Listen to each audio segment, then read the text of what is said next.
5 sounds good. No, what the heck? Most reasonable answer. Hacker.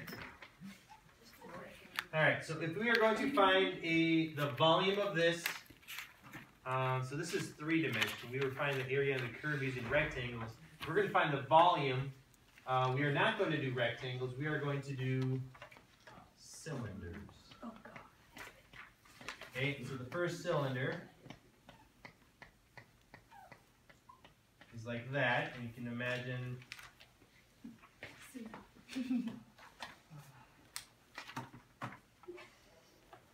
you see what I just took out? It's a chunk. Oh, If you can't visualize that, Oh, it's Thomas. we need the power at Hanoi to help us. If we add them up, you have the volume of a sphere, if that was spherical. Does that make sense? So that's the kind of cylinder. The area of the base, so pi r squared times the height, and that's the volume of that cylinder in every cylinder. So let's chop it up. Let's just find this hemisphere or half a sphere and then double it. So let's go by 1, 2, 3, 4. Let's go up by 1 on the right side.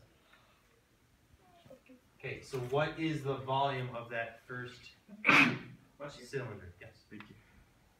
How is that one the same as that? Because it's coming out at a sphere, so take it and go. There it is. Why'd you turn it? Easier to look at. You want it more like, does that make more sense? Doesn't matter. Sure. The picture. Wait, That would make more sense, but it still, think through the power of Hanoi. wait, no, because that's not a circle. Right, it's a sphere. Okay. So it's a cylinder. Okay, so how do I find the volume of that cylinder? Well, it's pi r squared h. What's my height of my cylinder? 1. Just 1. So the volume of that one would be pi r squared times 1. What's my radius? 5. It's that distance right there. That's 5. So my first cylinder is 25 pi.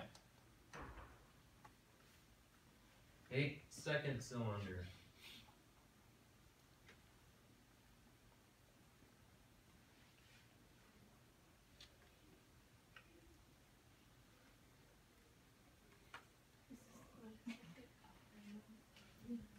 I think this is LRAM. No, this is LRAM.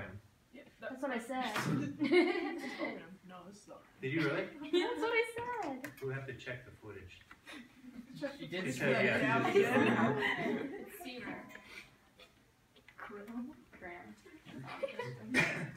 So volume of that cylinder is pi r squared h. So it'd be pi r squared, my h is always going to be 1 in this case. The height of our cylinder is 1.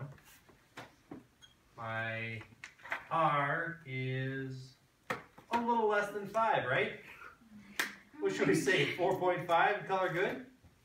Yeah. What happens when we actually have like a problem like this and we have to actually find it? Good question. And this would Similar apply, triangle. we actually do have to find it. Similar triangles. No? Alright, so what I would do is, we need to know what this function is up here. So It's a parabola. it's actually just a semicircle, right? With a radius of 5.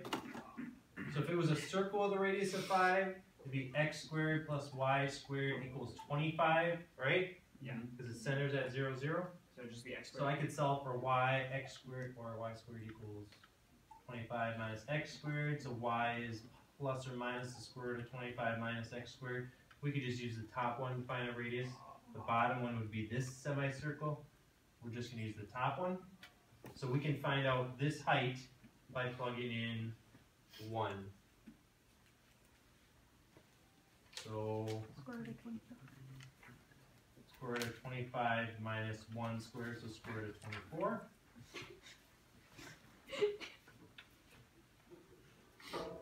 Squared That's That's just 24. 24 pi. Nice mental math there. Yeah. Gotcha. Alright, so once you try to find the volume of the entire sphere, so you have 1, 2, 3 more cylinders, add up, and then double it. See if you can get that. For the entire sphere? Yes. Sure. Mm-hmm. Yeah.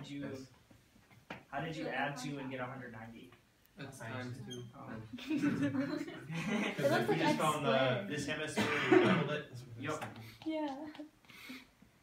I don't know how I thought it was x squared over 195. Alright, so do you think what we found is an overestimate or an underestimate of the actual volume of this sphere? Overestimate.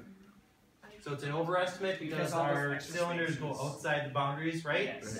And then we multiplied it by 2, so that's even more. We need to do So if we did MR. LR and RR, we would probably get a closer You're estimate. saying if you do LR on this side and maybe a, RR on that side. well, actually the LR will Just do MR. be outside on this side, right? So it might actually undo each other. Yes, So we need to calculate the other side now. but with the other Well, eye. you didn't do the first side. So. We got you. What makes you think that? I guess it was all in your head, right? Yeah, I didn't mention that. It would Okay, so if we wanted to use our calculator, the RAM program, you can do the RAM program on this one, okay? So, before we do that, let's look at RAM over here. Okay, so if we were doing RAM on our calculator here, what are the inputs? Go ahead and bring up the program. Anything they ask you? Equation, and it's negative x squared plus 4x, and then they ask you A. So for this problem it would be 0, and then B would be 4, and then the number of subintervals, right? That's what it asks us? Yeah. 4. I think it's no sub, or Yeah. whatever it is. number of subs. It's 4. Okay, so if we were by hand manually find the area of each individual rectangle, we'd have to go base times height, base times height, base times height, base times height. And all of our heights are determined from the equation, but the base, we don't have to multiply, well, we'd have to multiply 1, but the program never asks us for the width of the bases, right? Why doesn't it ask us for that? It figures it out with the subdivision. Very good. You tell it how wide each rectangle is when you say how many subintervals. So here, we don't really need to find out when we do our RAM program. It will figure out what the height is every time. So that's not a part of our equation.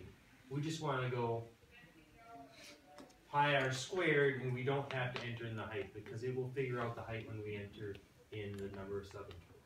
So let's figure out the volume. So what is our equation?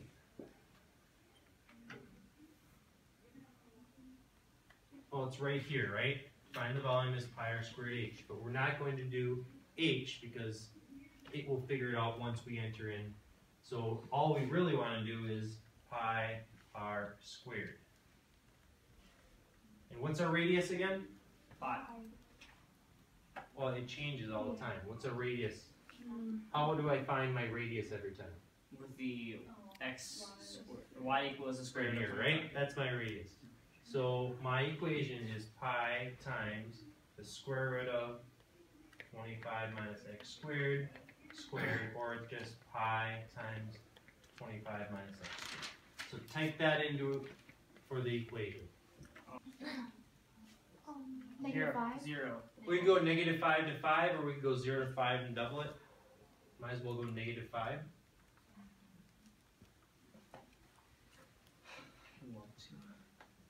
And then 10. Yeah. If we do every one. Subintervals, we would do 10, right? If you go from negative 5 to 5. And then should we ram, trap, simp, or quit? What's the one so far? One answer. Well, what's LRAM give us? 518.36. Oh, so it's not just a pi. 518. Divided by pi. That seems like a mistake. Oh, which is fine.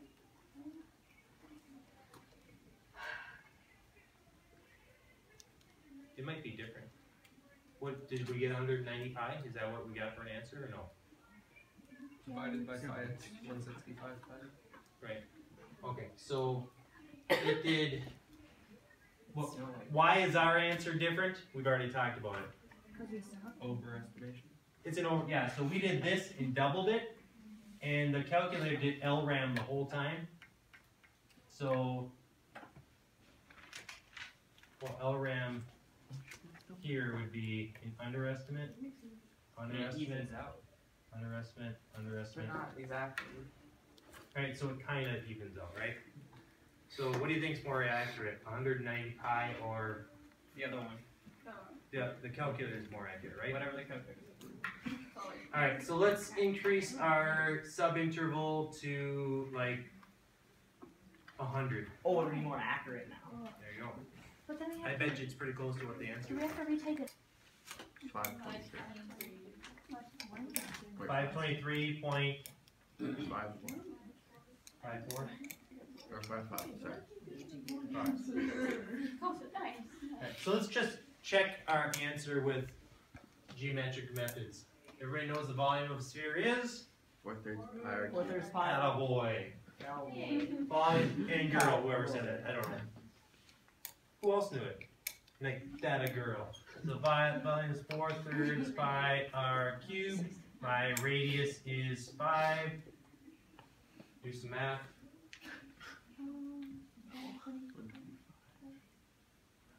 Give me a decimal. See how, be curious to see how close we got.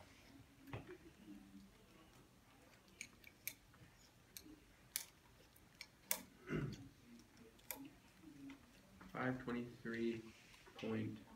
5987756. 309.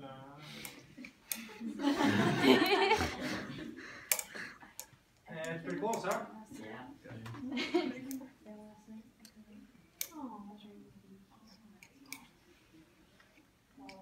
Okay, so probably the most difficult part is understanding this is what your equation is, right? Figuring out what the equation is. So when you're finding the volume of this, all you're looking for in the equation is the cross-sectional area. Don't incorporate the height of your cylinders. Just figure out what the cross-sectional area is, and that's what goes right there.